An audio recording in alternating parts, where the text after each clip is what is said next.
the first item on the agenda is reorganization, because Nikki Buck resigned at the last meeting, and so we need to elect a new chair of the board. So that's our first item on the agenda. And then after we get through the agenda, we should probably, well, I think we should actually do introductions before we reorganize. Does that make sense? Yeah. Okay. So What do you mean to introduce? Like, well, we have a new board member at the table Oh, tonight. we Too. Since we're reorganizing, she might get a role. Where's We probably Ryan? should. Where's Ryan today? I haven't seen Ryan yet. Okay, got it. He should be here soon. But Okay. why don't we just, for the record, Heather, do you want to start? Just introduce and we'll go around. I'm Heather. It's really nice to meet you. So Beth Roy, and so current vice chair and supervisory union board member as well. I'm supervisory board member as well. Yes. I didn't know. I was just making sure. Okay, I'm glad that we know Other things. roles. Beth Ann or Beth's roles. Beth Ann or Beth? I think it's Yeah, going to be Beth Beth Ann's Ann for probably right now. easier. We should just go with Beth and just mess with them. Let's go with Beth and Beth. You two would do what I did for this part. But, Oh, Okay. oh, okay. And then just so that we're like. Together, so people can see. Yeah. okay. And Beth Ann was appointed by the board at the last special meeting. So Yes. she's a member of the Hartland School Board now, Way to go. filling Nikki's position until March. John checked at town hall. It's actually till 2027.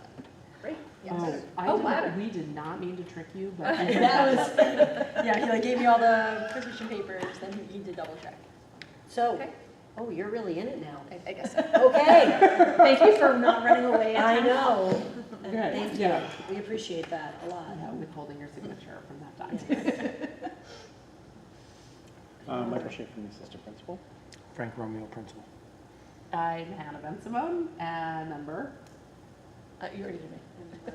We're just Ryan Do Kazanowski, you want also to board scoot, member. scoot on? Like, we're just, this is just our, we'll move one for the public part. Okay. You can And at the end? certainly. all right. Oh, I'm Emily. I'm the Hartland student board rep. Yeah, we met over the summer. At 4th of July. You did? Face painting. Yes. Face painting extraordinaire. Nice. Oh, is that you? No, it's Oh, Emily. I was like, wait a minute. We met at a Harvard. Okay. All right, so we are going to now reorganize, and so I am going to take a motion for a chairperson for the board. I will move for Beth Roy to become the chairperson of the Hartland School Board. Okay, we need a second. I'll second that. Okay. Any other nominations? Beth, you accept, first of all, sorry. Yes, I accept. Okay. Any other nominations? Okay, I don't think we have to discuss it unless anybody wants to. Okay. You're going to be great. It's going to be great, at least. Yeah. I feel like this is, I feel like, isn't this the way that it's supposed to go? Like the oldest person on, like not oldest person. All right, but we also now need to. Well, we need to vote on that. Okay. A vote, So we go. need to vote. Do I vote all for those- myself? All those in favor, Oh, yes. okay. Beth Roy is the chairperson, please say. Aye. Okay, now Beth was the vice chair, Yes. so Beth, I'm going to have you take over. We need All to. right, I will take nominations for vice chair. I could be vice chair. Be vice chair. What are you currently? I'm just thinking, are we going to do like this egg game, this like shell game of now what? Yes. What are you? I don't know what am I the no, not treasurer, no, I'm the, I don't know. Signer of the manifest. No, I'm definitely not the signer of the manifest. You're I'm the secretary. clerk? Secretary. I'm thinking the clerk. For the clerk. The clerk. Are you the clerk? I thought I was. And maybe you're the clerk. I can look it up. I don't know what. Thank you. Who's on first? Who's on first is right. We're so organized. I would like to make a motion to nominate Heather as vice chair of the Hartland School Board. I can second. Have you found Russell? And the dog? Yeah. Okay, he's walking around somewhere. Do you know where the game is? Outside? No. No. You got just put in your phone, Paradise Bark in Windsor. Oh, he's good. You got to go. You'll find it. It's on Route 44 By in Kennedy Windsor. Pond. Okay, by Kennedy Pond. There you go. Just go past it. All right, but do you accept? Yes, I will happily accept. All right. I'll, what do you say? All, You say all those in favor of Thank you. Heather You're being doing vice great. chair? all those in favor of Heather as vice chair, say aye. Aye. And then we'll figure out what else we need to fill. You definitely need a signer of the manifest because Nikki was doing that. Signer of a manifest. So lots of times we do signer of a manifest by who lives closest to Windsor. Yes, you come in monthly and just sign off on all the financials. Yep. That's what the signer of the Why manifest is is. I was already assuming that I was taking it. Oh, okay, Ryan, I nominate Ryan to be the signer of the I can second manifest. that. I accept. Was there a second? Is there, yeah, I second. Oh, you did that. Yeah. All in favor of having Ryan the signer of the manifest? Aye. Aye. You'll get emails probably from, I already did. okay. Okay, so. You're already in. I think, yeah. So Yeah. we need a representative on the SU board then still, because it's me and you, and it's always the chair. Yeah. So we need another one basically to fill my spot. I can take that. Oh, you're gonna do it now? Yeah, I have some big news. We matched with an au pair and we hired a local. So I nominate, hold on, because Oh, sorry. I'm in the middle of an online class I'm gonna run too, so I'm just gonna keep going here. So I nominate Hannah as the representative for the SU school board. I second. Right. All in favor, say aye. Aye. Aye. So if you're not Any changes, additions to the agenda? No. I think we're good.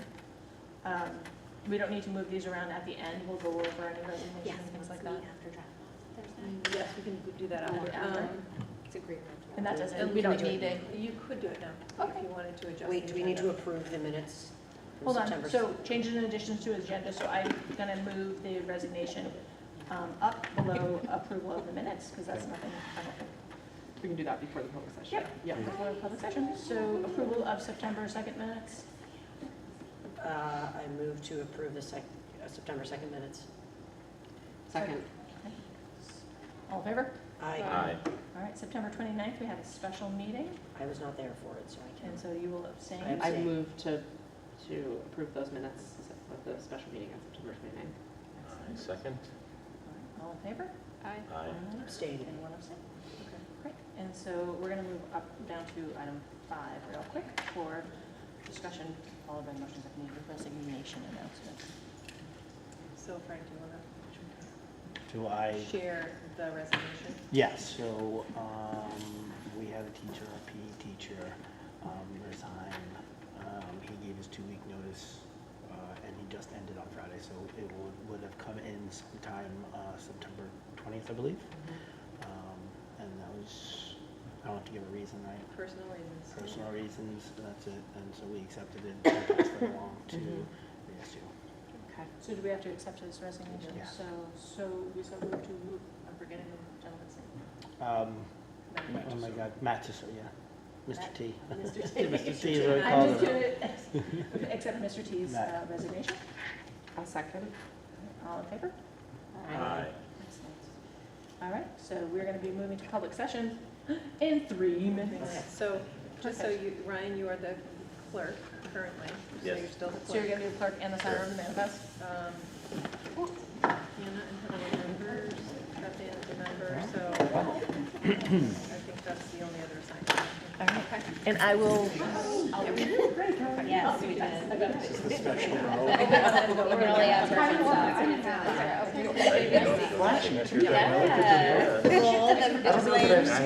Oh, really? Now you know. Four together. Trendsetters, their oversized shirts. Oh, it's something. Well, thank you for being here tonight. Good to see you, it's so good to see you. How are the kids?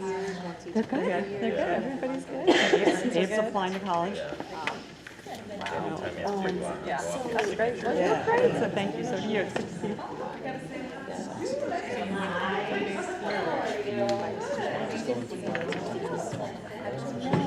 I mean, he'll remember. I hope he doesn't see us.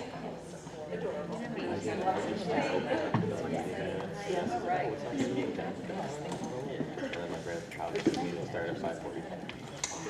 I like hop in my car and like squeeze down. No, do you want me to start? Okay, okay. That'd be great, since you have a plan already. Yes, okay.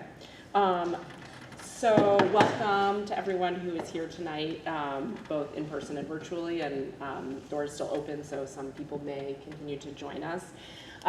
We are going to spend a little bit of time tonight offering a little bit of an overview of Act 73, which is a new Vermont law governing education.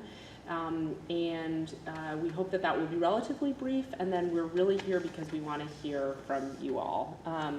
We are sort of at a position now where there's a very, very active and relatively brief dialogue happening in the state as we look towards designing districts or supervisors within the state that will have a pretty big impact on education, and we feel like it's an opportunity for Hartland to be a part of solution, be a part of whatever system gets designed, acknowledging the limitations that may exist and the fact that many of the people who see this coming don't necessarily know that it's all positive, but we want to really think sort of solutions oriented and how can we express our values and our priorities as a town to have some control over how things shake out over the coming months. So just by way, I think we might just start with introductions, and then Christine Bourne, our superintendent, will give a little bit of a Brief presentation, just a brief presentation. Yeah. Yep. Frank Romeo, school principal. Michael Schaefer, the assistant principal. I'm Hannah Ben-Simone, one of the members on the board. I'm Beth Ann Swartz. I'm the newest member on the board. I'm Ryan Pesanowski, also on the board. Heather Veneta. I feel like we're all on the board. We're on the board. We're all on the board. Christine Bourne, superintendent. Emily, I'm student rep for the board. She's pretty awesome. All right, so this is a very brief, simple overview of Act 73. I'm sure you've heard about it on the news and probably know much of this, but we thought it would be a good place to start. So Act 73 was passed in June of this year and signed into law by Governor Scott in July. And it will bring, the goal is to bring sweeping changes to how Vermont schools are paid for and run. One of the key components of Act 73 is opportunity and access for all students across the state, making it a more equitable system. Because currently it is not. In some districts spend a lot less money on education, have a lot less resources than others. So that's part of the rationale behind it. So there is a redistricting task force that has been appointed, and they've already started meeting. I think they've met 3 or 4 times. They have 4 more meetings until December 1st, when they are charged with bringing maps to the legislature, up to 3 maps. And those maps turn what we currently have in Vermont as districts and supervisory unions into larger districts. And the range that they're aiming for is between 4,000 and 8,000 students in each of those larger districts. I was asked to just give an overview of supervisory unions as opposed to school districts because there are some differences, and there's a lot of discussion right now on the task force about whether we maintain SUs, whether we just go with single districts, or whether we do a combination of the 2 of those operational systems like we do now. So we are a supervisory union, Windsor Southeast, a supervisory union made up of 3 districts. So in supervisory unions, there are multiple boards, and there is more local control.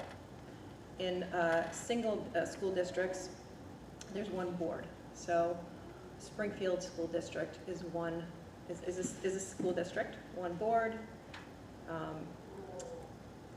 Hartford, same structure, just to give you some context. In a supervisory union, because you have multiple districts and multiple boards, you have multiple budgets, you have multiple audits, you have multiple payrolls, you have multiple unions and associations within that structure. In a school district, you have 1 budget, 1 audit, 1 payroll, etc. In a supervisory union, you have school choice, you have tuitioning for non-operating districts. So Hartland, for example, is a school choice school because you have a non-operating high school, so you tuition students out. In our supervisory union, Mount Scottney School District does not have a non-operating district. They're at pre-K-12, all the students in the Nonoscutney School District, which is within our supervisory union, go to Windsor High School, and middle school too, actually. In a school district, there can be some limited school choice opportunities. So just for context, in the Nonoscutney School District, there is some intra-district choice that can happen, and the boards can make those policies and plans. So there can be limited school choice in a district. Within a supervisory union, you can't move employees within the SU unless they are SU employees. In a school district model, you can. So if you have multiple elementary schools within your school district and you have larger numbers of grade level students in one school, you can transfer staff around in a district. You can't do that in a supervisory union. In a supervisory union, there is less of a seniority protection for employees because it's just smaller numbers. In a school district, there appears to be more seniority protection for more people because there's just larger numbers of employees. And lastly, SUs cannot own their own property, but school districts can. So those are the major differences between districts and supervisory unions. Own their own property. Supervisory unions cannot own property. So we have to rent our supervisory union space. We can't buy it. It's just in the law. Like your Yeah. building? Yes. We're not talking about like the school itself? property? The supervisory union does not own the Hartland School District does. Yeah. Got it. Okay. Does that make sense? Yep. Okay. So some key changes with the legislation, the law. If new districts are made, they'll be larger, and we will no longer have the local school board in Hartland or our supervisory union board. Now there's a lot of unknowns right now because the lines haven't been drawn, the maps are not out yet, the school governance is not set yet, but likely there will be no longer a Hartland School Board. There is a voting board group that is currently meeting to develop equitable school board representation maps. So it looks like, and I think it's by law, when those lines are drawn and those districts are created and the boards are elected, representation will likely be based on population. So Hartland has roughly 3,000 people. Windsor has roughly 3,000 people. Woodstock has less. Woodstock would have probably less representation on a larger school board, if that makes sense. There will be a new school funding system. That's what this is, a lot of what this is about. Which will go into play after consolidation happens, if it goes through. And starting in 2028, schools are going to get money based on a set amount per student. It's a foundational formula, and the districts or SUs or whatever we end up being will get education opportunity payments based on an amount. In the last year, it was discussed a lot. It looks like it's around $15,000 per student. As is, I'm sure it will change as we move through this. There will be, they've said, additional funds for students on IEPs or students that are English learners or low-income students because historically it costs more money to educate those students within a system. So there'll be some adjustments for that within the formula. But will you tell us what is Hartland? The current? Yes, what is Hartland charge per student? Or I think last year the Hartland per student was just under 19,000, I believe. So it will. Was it 18? It was like 18 and 18.5. 18.5, yeah. So there will likely be some cuts, yes, to what we can provide in our schools. So, and that's, there's a balance between what the taxpayers can handle, and I think we're trying to figure that out, but also provide the best opportunities in education for our kids. Luckily, I don't have to do that. Somebody else has to do that. There will be, in this transformation, there'll be a new statewide education property tax that will replace the current system, which is very complicated and hard for people to understand. It's supposed to be simpler. There'll be 3 different tax tiers, and that will start, implementation will start in 2028. So we've got a little bit of time. You've probably already heard this. Many private and religious schools will no longer be allowed to use public tuition money. Only schools meeting strict rules can get public funds. Students already enrolled, if your student is currently going to Kimball Union Academy, they can finish out their high school career there, but no, after this year was the last year for public dollars going to some independent schools.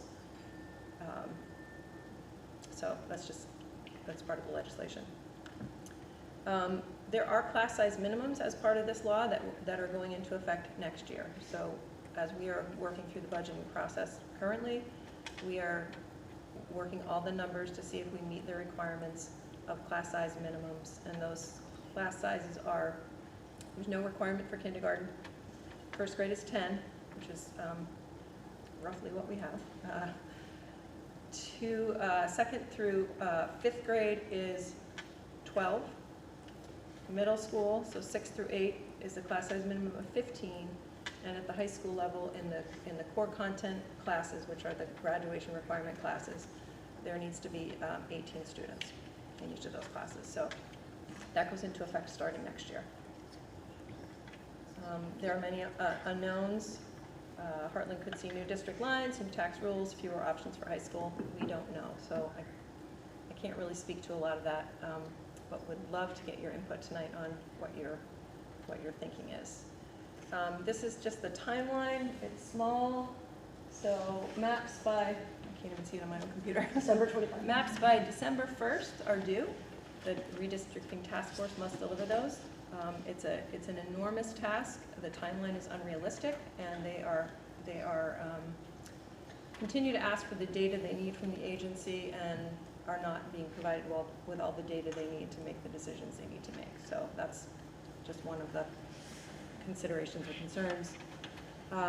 By July 2026, that's this coming July, new district boundaries become effective. By November of 27, the first new school board elections will happen, and then by July of 2028, the new districts are fully operational. Or supervisories. Or it depends, Because whatever they call keep it. calling them districts, They do. and they don't. They do. Whatever it They turns out to haven't be. made the decision. It's Just leave that right there. Yeah, sure. I could also share the presentation with anyone that would like it. And this is all being recorded also. Yeah. It's an enormous task. There are lots of things that are going to have to be done to make this happen, which are going to take a lot of time and resources to do it. So we'll see. I guess we'll see. Would love the timeline to be extended. I think that would make a lot of sense. You don't want sweeping transformation like this done in a rush. You don't, or it's not going to, have the changes we want it to have. So I just wanted to mention, you may have seen in the paper there was an article that mentioned that some local school boards have been having conversations. So the Windsor Southeast board, some of the board members, I think most of them were there, some members from the Hartford School Board and some members of the Mountain View, which is Woodstock, have met. They, I will say, many of them don't support this act, but they recognize that it's probably a wise idea to talk about who it makes sense to partner with if that comes to fruition. So they did send a letter to the task force basically saying that our supervisory unions districts, we share educational goals. We do share a career and tech center. That's the Hartford Tech Center. And we're geographically aligned. So it would make sense for us to be in conversation about that. There is no plan for that. I want to say that out loud. It's just conversations that we'd be willing to talk about that if this needs to happen. So I do know that in the article I read in the paper, there was, at the end of that article, there was mention of a plan for Woodstock's new bond that's going out for a high school. That, well, Heather works. I'm not, but I have my vote in charge. But that was not part of the discussion that happened at this meeting. So it ended up in the paper, but it was, that's not, there was no consensus that we're gonna all go to school in Woodstock. So just make that clear. Because people have asked, right. So I think the purpose of tonight is the board would like to hear from you. There are a couple guiding questions that I will read, and then I'm gonna turn it over to Beth, the new chair. So the questions are, one around high school choice. We know Hartland has high school choice. We know that there is strong sentiment in this community that that's an important part of the educational experience for students here. So Act 73 will reshape education governance and funding. We know that high school choice is a valued part of our community, this community. So we would like to know, why does school choice matter to you and your family? If it does. If it doesn't, feel free to say that as well. And what are the opportunities that could be realized with a regional high school model? There is a lot of talk about a regional high school model. No construction funding to make it happen, but there is talk about it. Great. And then, which strengths of the Hartland Elementary School under the new law are most essential to preserve and build upon? And what key opportunities for growth and improvement for our school and students do you see as a result of the potential change brought on by Act 73? And just some areas, educational areas for you to think about in your response, and others as well, if that appeals to you. But certainly programming and academics, athletic and arts usually are part of every school student's experience in some way or other, clubs or whatnot. Location, transportation, think about your lives and your families, and what's gonna be reasonable in terms of, driving your kids to school and activities. And also, I think Hartland's a really special community. It's pretty tight-knit. There's a lot of connection here, and I'm assuming people want to preserve that in some way. So thinking about that community connection is also important. So I think I'm going to turn it over to Beth. And I'm going to turn it over to you guys. So it's really about hearing from all of you what your thoughts are around this. So if you have a comment, you'd love it, questions, we can certainly take. I will tell you, we probably can't answer a lot of them because so many of them are still outstanding, but we can certainly try, and if we can't get them tonight, we'll get them out to you at a later time as well. So if you have a question or a statement, raise your hand, come on up to the mic. So make sure it's recorded properly. Not to make you nervous about it, just so we can make sure it's recorded properly. And state your name when you do that. So we know who you are. Who's going to be the first one? Thank you. There goes one. Lila Morrissey, Hartland resident. So I just want to clarify and make sure, Is it on? I did turn it Oh, on. hold on. You're going to have to start all over again. It's right on the top. Hello. There you go. And you're truly amplified. Lila Morrissey, Hartland resident. I just want to make sure I understand some of the key pieces that I think will be impacting our community. One is, I think it sounds like we're going to look at a 20% reduction in per child allocation. Is that kind of correct? We're going to, yes, reduce. Yes, something along those lines. So I'm just thinking about all the things that I value here, like our wonderful drama and music program, our community quarterly dinners with the community. There's lots of things that make Hartland special. So that breaks my heart to think if any of those were to go away. It's partly, I don't know, why we're part of Hartland. And the other piece, I'm thinking about the requirements, like 15 children per middle school. We don't have that per class, so what does that mean? Does that mean we are going to have 24 kids in each middle school class and somehow squeeze them into one room? just thinking about the quality of education. I know the kids already struggle with listening with the teachers. I'm just picturing 24 kids squished in a room together. So those are kind of my two big concerns.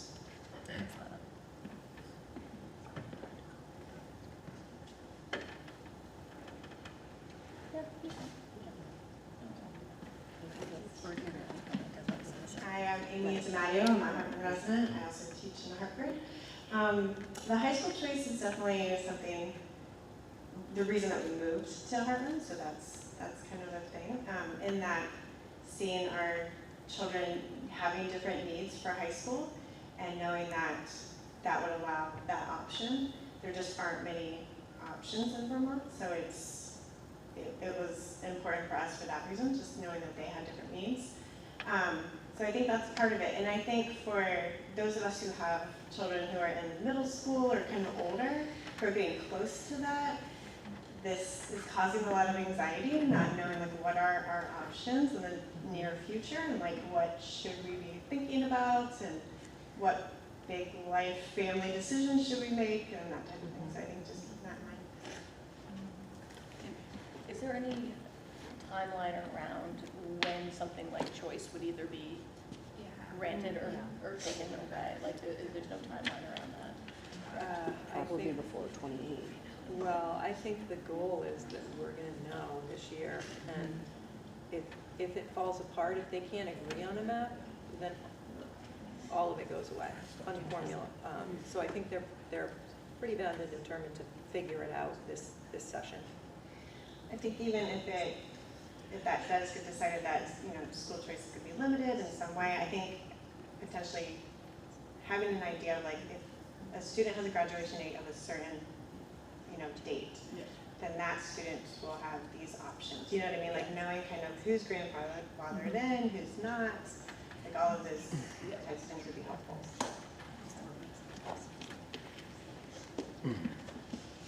Laura Percy, I just had kind of like a clarification question. Is this something that, like, how we operate now is not going to stand and something will definitely change? How that looks, we don't know, but potentially, okay. Not necessarily. Okay. Like if they can't decide, if they can't agree on a map, yep. Nothing happens. Okay. The foundation formula is now law. Yeah, but I think it's dependent on Redistricting. Redistricting. Yeah. So yeah, it's a really uncomfortable place to be. Okay. Because we're not sure. Okay. I'm sorry. Yeah, so clarifies, is around, say, March, when re-election of our school board and things like that, we can anticipate having a school board election and those kinds of things and having our Hartland school board in place. For next year. Yeah. Yes. But it could be dismantled by Yes. November Yes. 27. Yes. Correct. Leslie Jocelyn, Hartland resident. Also a clarifying question, maybe we don't have answers yet, sadly, but is there going to be some kind of clause in place about siblings? Are we going to, if we have a child that's, let's say, a junior, and then a sibling is about to be a freshman, are they going to be permitted to attend the same school? Because that is a huge transportation issue for parents. So just a big concern for me personally.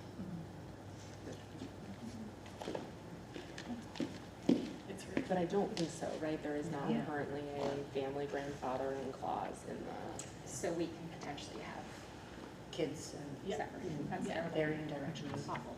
Yeah. Get the school years going. Taxi service. Interesting. Yeah, the child might be like a grandfather, but will be grandfather, but not the family. So you can have that for sure. Yes.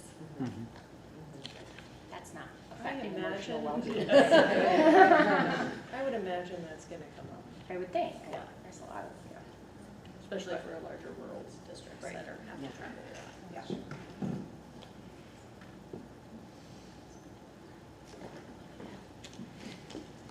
Okay, I'm gonna go again. I feel like my husband and I came maybe 11 years ago at this point to talk about, what is it, Act 63? And one of the things we said was we moved to this town for high school choice. I mean, it's I would say the number one reason why we moved to Hartland is because we loved being able to choose. We have 3 children, so being able to decide what high school in the area would work best for each child was something that we really wanted to make sure that we could fulfill for our children. So I'd be sad to see that go away. You know, I hope we're able to keep that. I'm nervous that we're not going to be able to. I'd say if we're not able to keep high school choice, I feel like for me, I think a regional high school sounds interesting because you're pulling from 3 towns or 3 areas that, like you said, we have a lot of commonalities with, you know, the surrounding towns. So I feel like for me, my number one is to keep high school choice. However we can do that would be great. But if we can't do that, I would be interested to look at and see what it would be to make some sort of regional school in the area. So.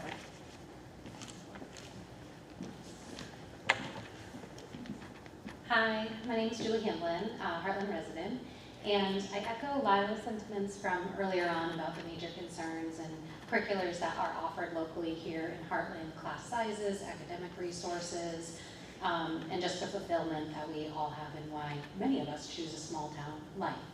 And then as they get older, having the school choice going on. So one specific question that hasn't been asked yet, and I haven't read about it, but concern is with the school choice potential limitation that it also sets a boundary statewide. I'm imagining Vermont's trying to keep money in Vermont, which would initially eliminate New Hampshire as a school choice, and uniquely being in the Upper Valley, those are all things that are nice to consider. So curious about that and how we respond to it. Also, thank you for knowing, seeing the lines being drawn, that this is coming and it is imminent, and starting the early conversations about if we have to be doing this, what can we be doing locally with those that we align with. So really tough spot, but just echoing those sentiments, and those are my immediate concerns. Thank you.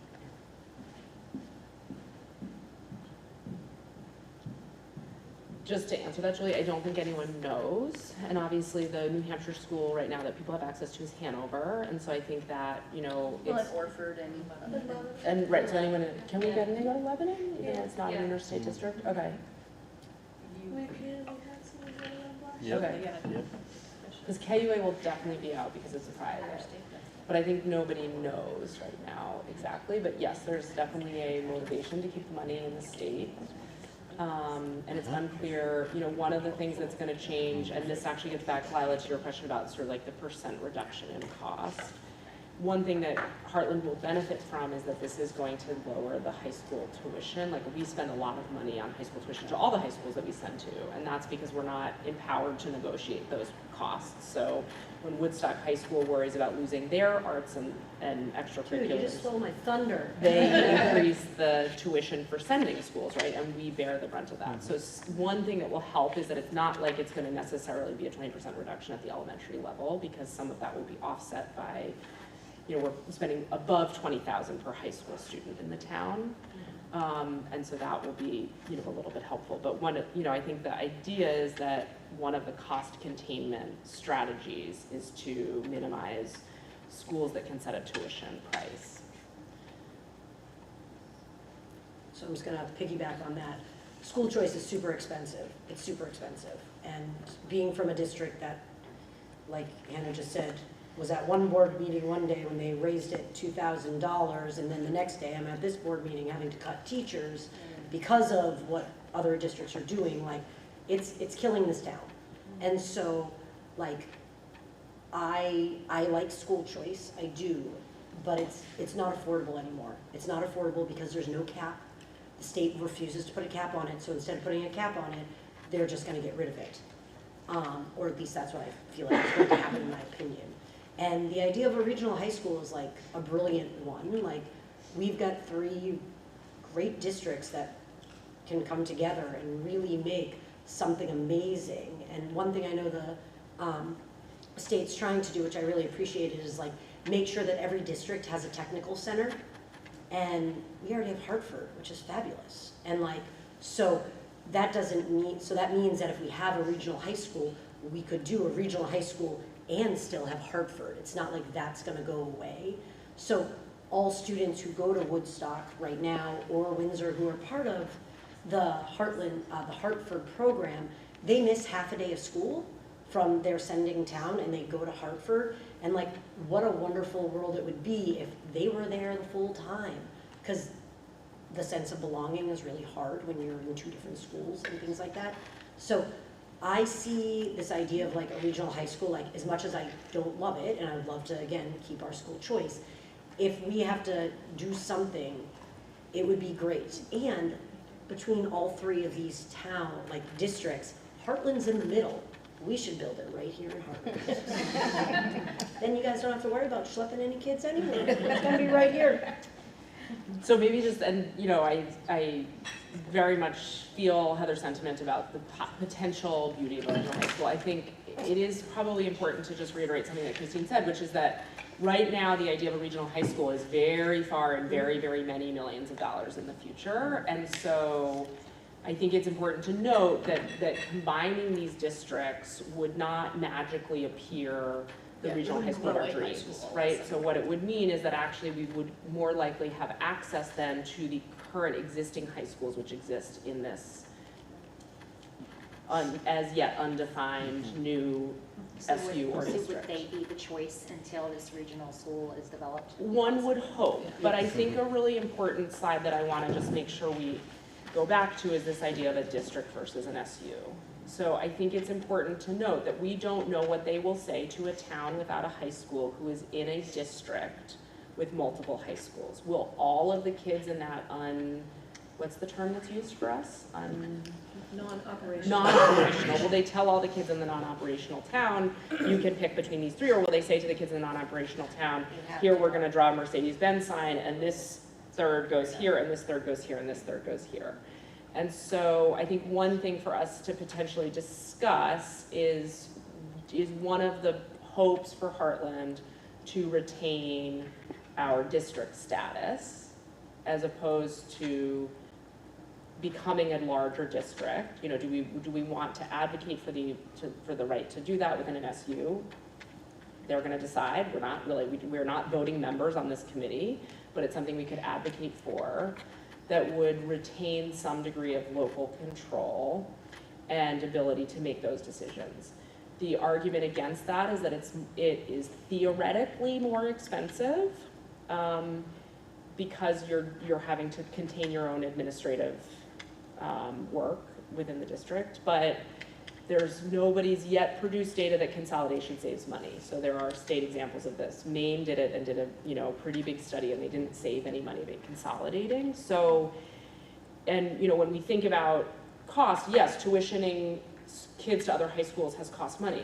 What has cost way more money than that is health insurance for our teachers and staff, and that is entirely outside the control of anyone in this room or in the state of Vermont, right? Because that's about inflationary climate of healthcare in America. So I think we should be a little careful that saying like getting rid of tuition is the answer to keep property taxes low. Property taxes are going to keep going up because it costs more to do everything, provide health insurance and cost of living adjustments, et cetera. And so that is just the kind of counterpoint, I think, to seeing the regional high school as the obvious answer to all of this, is that A, it's pretty far in the future, and B, by signing on to that, we may relinquish a lot of control.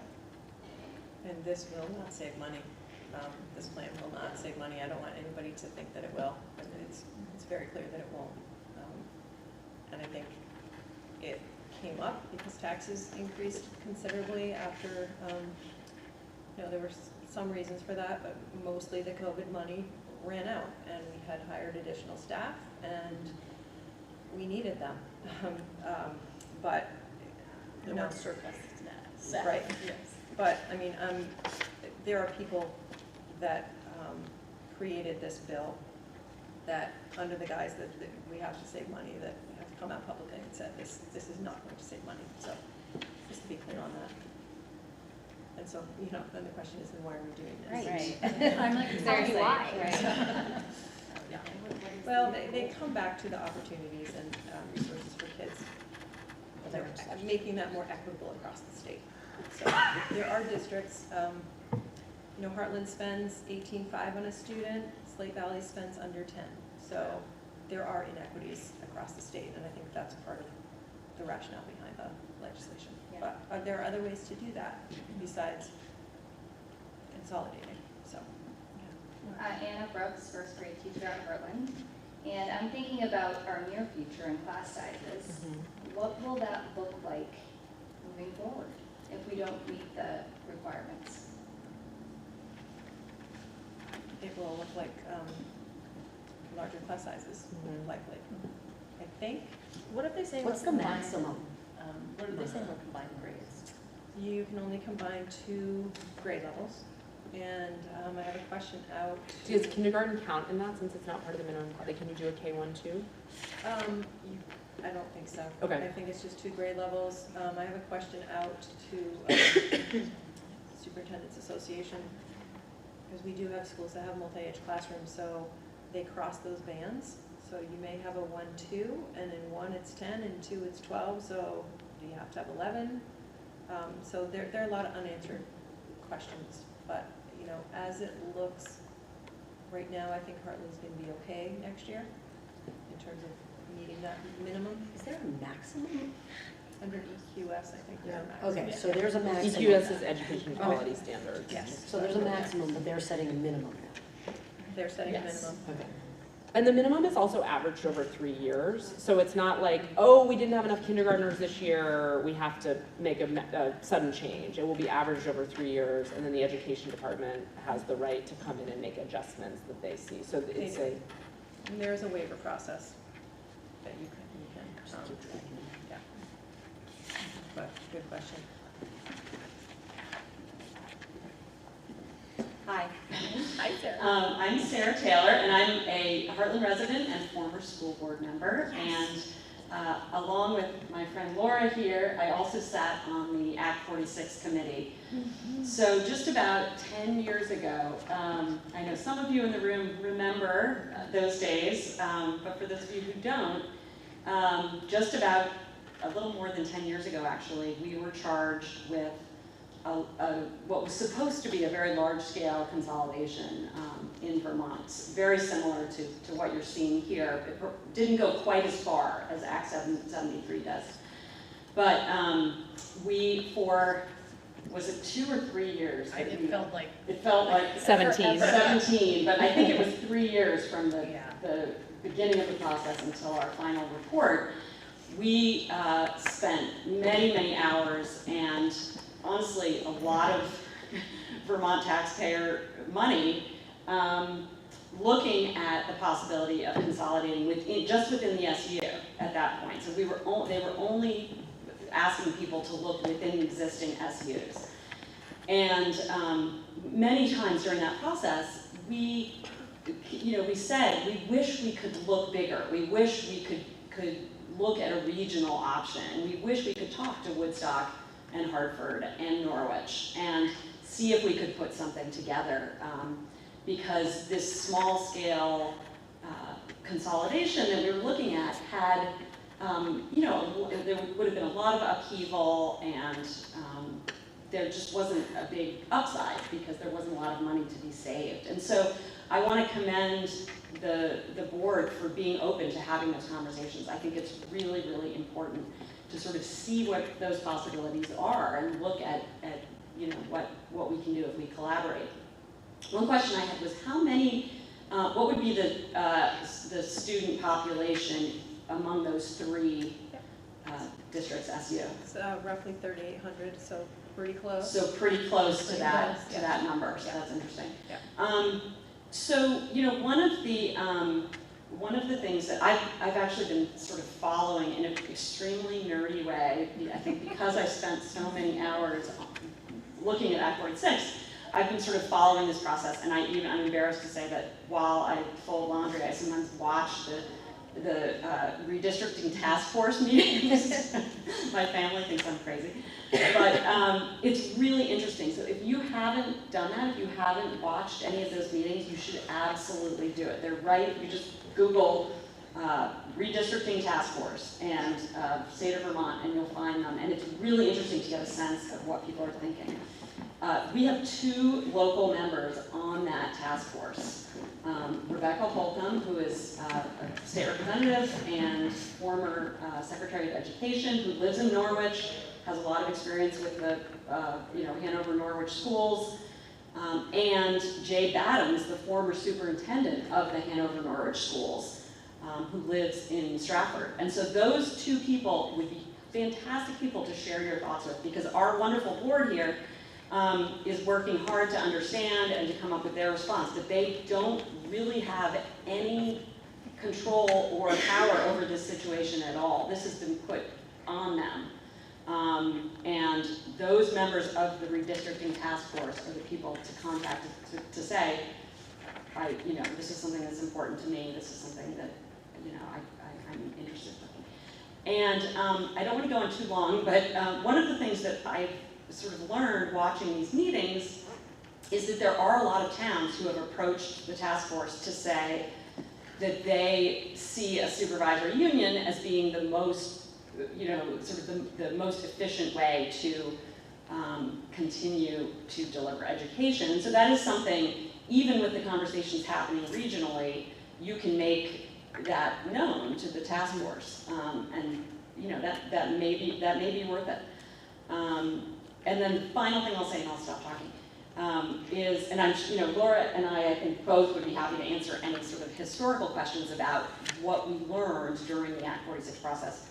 There's a final report that has just like a wealth of stuff in it that we spent money figuring out, and it might be worth, just taking a look at that report. But just the final thing I'll say is I think it's really important to think about governance, because as you pointed out, we can design an amazing regional high school, and if there aren't construction funds to build it, it won't exist. And so in that case, I think it is really important to kind of look at the maps and figure out where are the population centers, where does Hartland fit within a representative governance system? Would we have, who would we be aligned with? Would we have the power to make decisions about where possible district lines might be drawn? And it sounds a little cynical of me, and I would like to say, collaborate, cooperate, and you can trust your neighbors, which I think you can, but I think it's important to know that all towns have self-interest, like it or not. And it's just really important for you as a board, I think, to understand where those votes are coming from and what some of the scenarios are as this district comes into existence. So thank you for all of your work. I so appreciate it. Thank you, Sarah. Okay.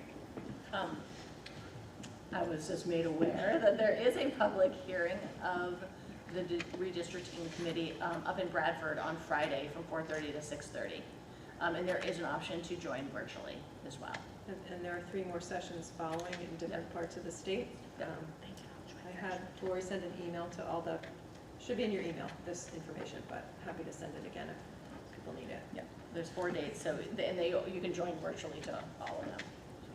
And they're, So you can go. Just go to all of them. and they're really to give Vermonters opportunities to share their perspectives and priorities. So I encourage anybody to attend and speak loudly. Yes.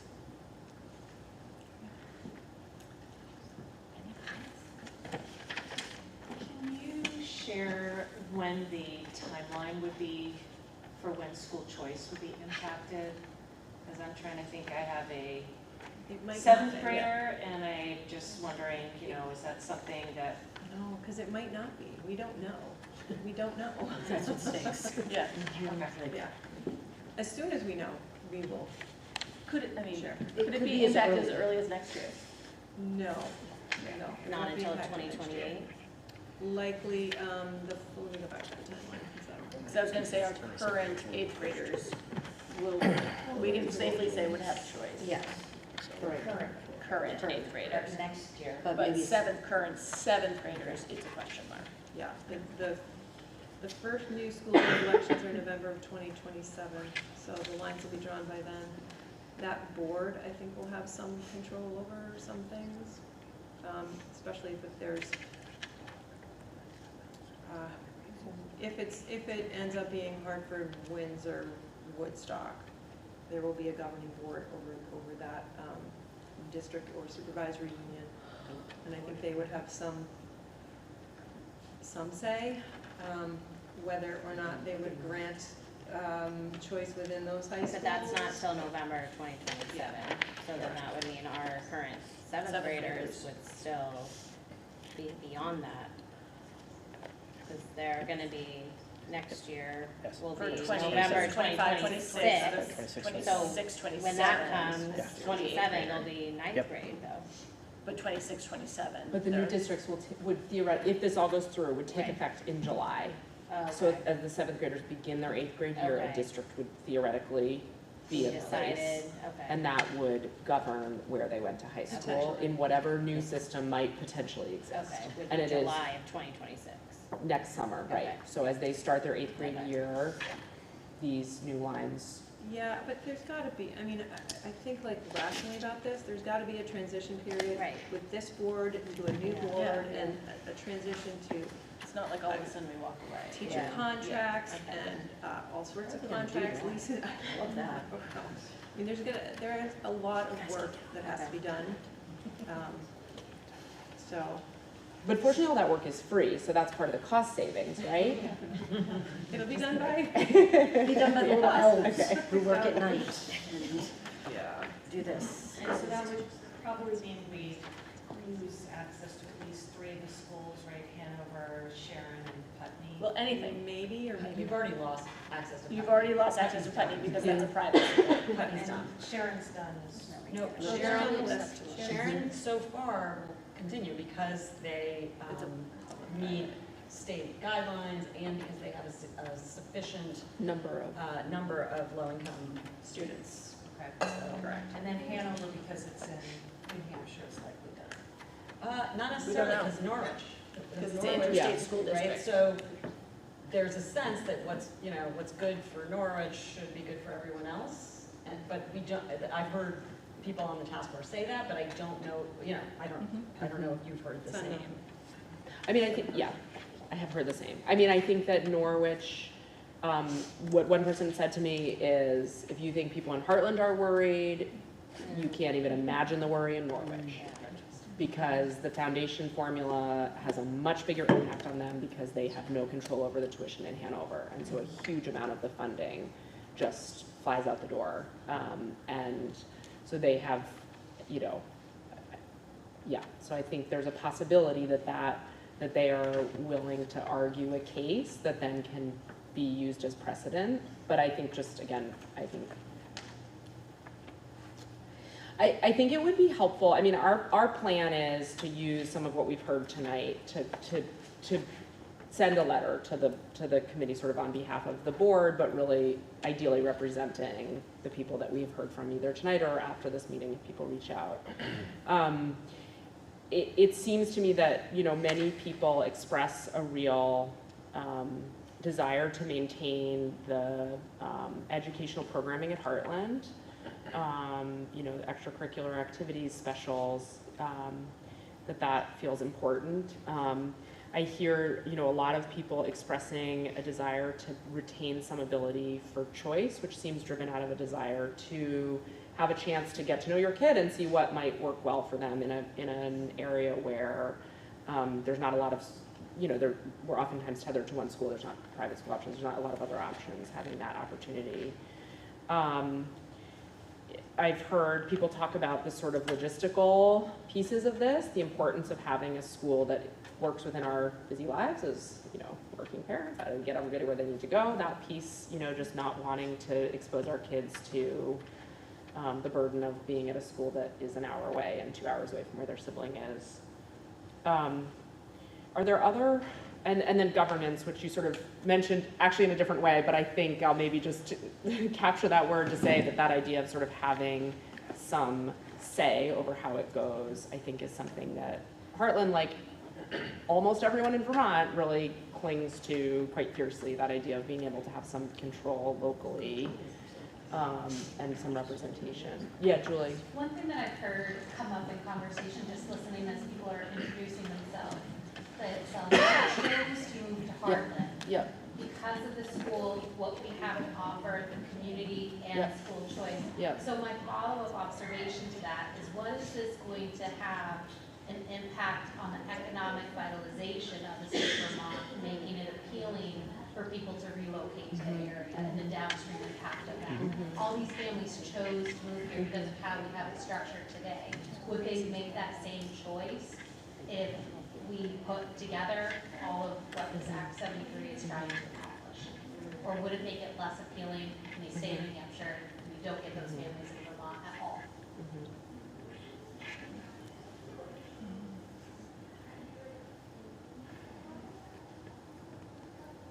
Any other items of discussion? I feel like I already know So the dumb answer, but my kids are very much into athletics, and they've been, personally playing Hartford sports since Vermont. They've built relationships. It's boosted their confidence. It's, now what does that mean for, sports in the future? If we consolidate, all of a sudden, are they not allowed to play sports with their peers that they've known since VIII? I think that's a huge part of their development. I'm sure that's on the back burner at the end of the day for whoever is making these calls, but it's No, important. but that's what makes it It's important, yeah. Or to balance off that, I think what happens if like we do get these sort of super districts and we play Hartford and Windsor, like those are like, they're the closest, we play Rutland, we play, kind of all these ones that are around us, like now it's like, okay, I guess we're playing up in North Country. They're already and doing like that. down in Brattleboro, no, we are, but Yeah. like, can you imagine what this is gonna look like if, Short if season. it's gonna, well, it's just gonna be interesting amounts of teams and, I don't know. They're gonna have to cross over. I just want to commend all of you for, not having taken this on, but having it thrust upon you, I suppose. And There's my lap. it's so hard to take what has been passed down and then deal with where the rubber meets the road. And so thank you all for doing that work.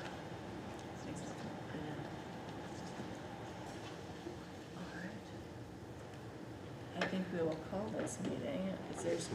We just have to set our next agenda for our meeting according to this agenda. But we can do that. We don't need to have you guys separate do that unless you have important agenda items you would like us to add.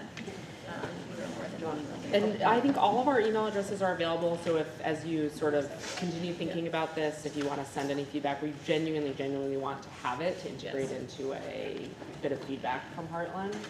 And also, as Sarah said, like, let your voices be heard at these meetings. Like, I appreciate so much that you showed up here.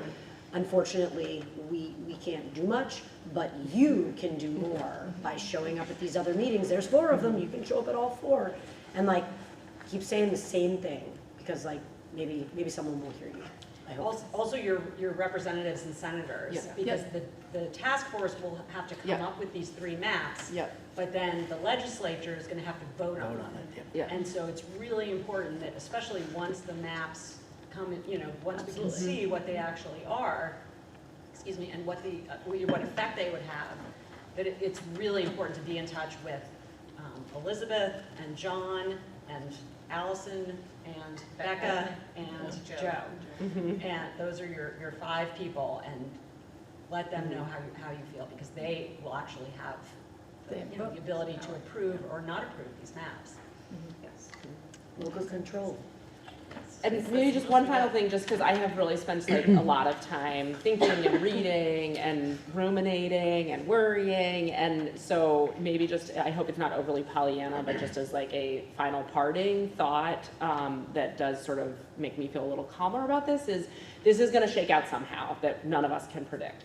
At the end of all of this, there are going to be a lot of really wonderful families in this area who care deeply about providing an incredible community, good academics, athletics, arts, drama, and we are supported by an incredible cohort of educators, and none of that's going away. So whatever lines get drawn, that stuff still exists, and I think that just provides me with a little bit of reassurance that like we have to ride these waves a little bit, and where it lands, there will still be all of these, like all of you that are in the room tonight, right, you're still gonna be my kids, you know, alternative parents and village, and so I think, you know, that just does kind of reassure me a little bit, that there's good bones around here, and we still have that to fall back on.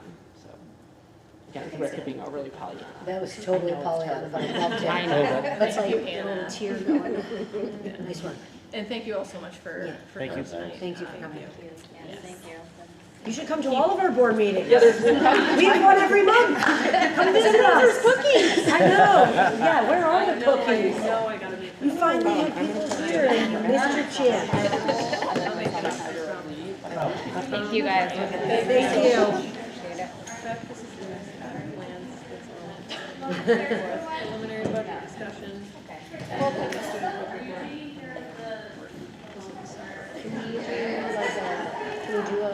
Is there any, like, tax, Well, I put that, I'll put that in the Yes, report. okay. Yeah, yeah.